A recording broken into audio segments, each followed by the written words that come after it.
Hello everybody, this is Joseph P. Farrell, news and views from the Nefarium for July 11th, 2013. A couple of little announcements. You've been asking about Georgianne.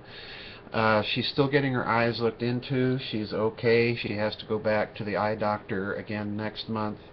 Right now they're just kind of keeping track of things before they do any surgeries. That's announcement number one. Announcement number two is that my good friend and co-author Dr. Scott DeHart has his book, Shelley Unbound. Let me find that. That is now out. It's a really good read. I know that probably literary criticism isn't everybody's bag, but this is not your typical literary criticism because it's not your typical author and your typical problem. So watch for a blog coming up, a short review of his book, Shelley Unbound. We got into this problem, as you recall, in our transhumanism book, spent a whole chapter on it. But this really outlines the case in a much more thorough fashion as to why Percy Shelley, at least in our opinion, my opinion, should be taken as kind of a transhumanist prophet about 200 years before the time. Final little announcement. We are having a members chat, a vid chat tomorrow night. Cross your fingers that we will not have the problems that have gone on in the past with the computer. And then final little announcement. I did finish Covert Wars and Clash of Civilizations last weekend. And that's now at the publisher, Adventures Unlimited, so hopefully that book will be about 2 to 3 months. I would imagine that book will be out. That's at the outside. Usually David Childress at Adventures Unlimited has a pretty quick turnaround time on his books. I also want to announce that I did get the galleys, or saw the galleys for Financial Vipers of Venice. We've gone through that, made some editorial changes. That, I think, is in the final stages of formatting, so hopefully that will be out shortly as well. And the reason I wanted to talk about the Financial Vipers of Venice is I want to segue into a couple of articles from the Daily Bell. And the reason I want to do so is I want to do some very strange dot connecting that the Daily Bell obviously doesn't do. But it's a rather sober sort of approach, if you're familiar with the Daily Bell, from an Austrian economics school point of view. And the first thing I want to talk about is a little article they posted called More Jargon, Central Banks Discover Microprudential Regulation. And this is wonderful because they summarize the whole thing as this stuff is so complex they sure need a big vocabulary. And the latest term, of course, is macroprudential regulation. And basically they start off saying, quote, if a central banker wanted to take a nap, he would describe it as a prone reversion to the mean, unquote. These fellows are always coming up with fancy ways to describe what we would humbly characterize as simplistic and even financially illiterate economic policies. Of course, central banking itself is an illiterate fallacy. It is impossible to set the price and volume of money for a given region or economy because the future is not predictable and statistics are inevitably backward-looking, which is true. The term macroprudential policy is itself simply being suggested because now the central banks are calling for ensuring that commercial banks operate in a prudential manner and regulate economic or systemic macro risks. Just to complete the set, the bank will also regulate individual banks and look after consumer welfare. Isn't that reassuring? Now the people at the Bank of International Settlements and all these other central banks are all of a sudden deciding it would be a good idea to look after consumer welfare. Now notice, already there's something missing in that formulation, and I love the Daily Bell because they usually get these things right. There's something missing in that formulation, and that is production. All right, there's no talk in here of How are we going to finance any production, actual wealth creation, not just money creation? The second article from the Daily Bell is called The Drumbeat of Monetary Sophistry. And this is a really interesting article because if you've been following the financial news for the last 4 years, you've noticed something, probably, and that is nothing economically seems to make sense. With all of the massive quantitative easing, there have been a lot of people that have been predicting that it's going to show up as hyperinflation, all right? And so far, that's not happened. In fact, there's a real question as to what is going on, and the Daily Bell summarizes it this way, and I have a lengthy section I want to read to you, so bear with me because I think this is going to tie into our dot connecting in a moment.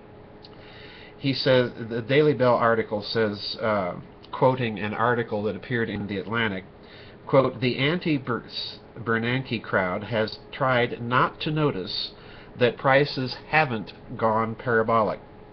They've mostly succeeded in this epistemic closure, and even when they haven't, they've quickly discounted reality as just a fad.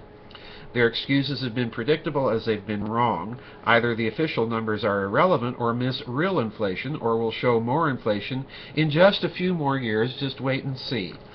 But with the core PCE inflation, the Fed's preferred measure, now at an all-time low going back 50 years, it's getting harder and harder to get anyone to listen. Here are the stories each group has tried to tell. Charlatans. It's been a bull market for fake populists the past few years. With wages stagnant, households feel like inflation is higher than it is, and they keep hearing that it is from fact-challenged fraudsters. Now, skipping a bit, the truth is catching up. After playing the It's Always the 1980s game, where stagflation is always and everywhere the problem, some people have had to admit that it's just that, a game. Skipping a bit, cranks. It's also been a bull market for crackpot economists the past few years. Now the so-called Austrian economists did a good job predicting the housing bubble during the boom, but they could hardly have done a worse job during the bust. They've looked at the Fed's ballooning balance sheet and screamed that Zimbabwe is coming, Zimbabwe is coming. Well, it hasn't, and it's not. But that hasn't deterred the Austrians.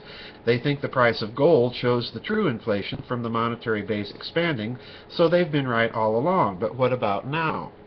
Gold is down 24% from a year ago and 36% from its August 2011 highs, and that despite more money printing by the Fed. So where's the inflation now? And sorry, Austrians, an increase in the monetary base doesn't count if there's no increase of prices, unquote. Now, the Daily Bell responds to this by pointing out that in the Austrian school, monetary inflation and price inflation are not the same thing. They've never have been in Austrian economics. And so they're trying to defend their position. And the real point I'm trying to draw here is, regardless, it appears to me, being an outsider, certainly not a financial expert, certainly not any sort of economist, but just as an observer, it strikes me that nobody really knows what the heck is going on. Now, I want to connect these dots to what's been happening with Snowden. And I talked about this in last week's News and Views as well, and I want to reinforce it here. No one knows what's going on, I suspect, including the central banks, because there's another player on the block. And the other player are the huge American national security intelligence interests. And I'm going to suggest that perhaps what all of this is about is the American federal black budget.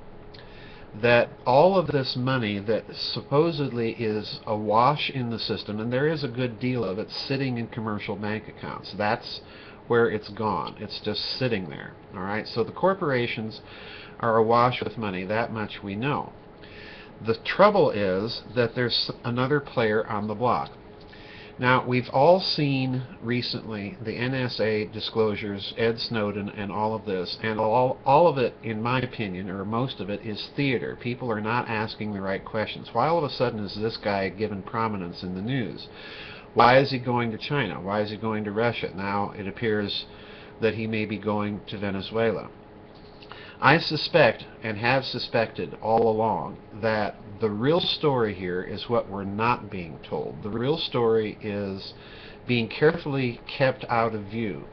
The real story with all of this is, with all of that computing power, with that ability to tap into, to hack into electronic communications and literally mine data, this means that they probably have the capability to tap into SWIFT, which is the Society for Worldwide Interbank Financial Transfer. This is the big electronic clearinghouse in Brussels that handles electronic transmissions, international transmissions, for the large banks. All right. In fact, a few years ago, when I had to send money to Europe for some transactions, I got a receipt from my bank with a SWIFT number, transaction number, that this was how it was being handled. So in other words, this is a very central clearing hub. And if you reflect back, I've also been predicting that as the BRICS nations assert more and more independence from the Western financial system, they're going to become themselves clearing competitors. And there's a powerful reason why I suggest this is going to occur in a moment. Now, with the electronic eavesdropping capability that American intelligence agencies, particularly the NSA, have, and we can also think of GCHQ in Great Britain, which is the other hub of the Anglo-Saxon, Anglo-American international financial oligarchy. All right, so it's significant that these two countries have such large electronic eavesdropping capabilities, and we could also say the same of some other British Commonwealth countries. I suspect the real reason that we're being diverted in our attention from the NSA is that this capability gives them, as Catherine Fitz put it, the ultimate insider trading mechanism. All right. Now, a few weeks ago, I blogged about something else, and that was something called the World Sentient Program.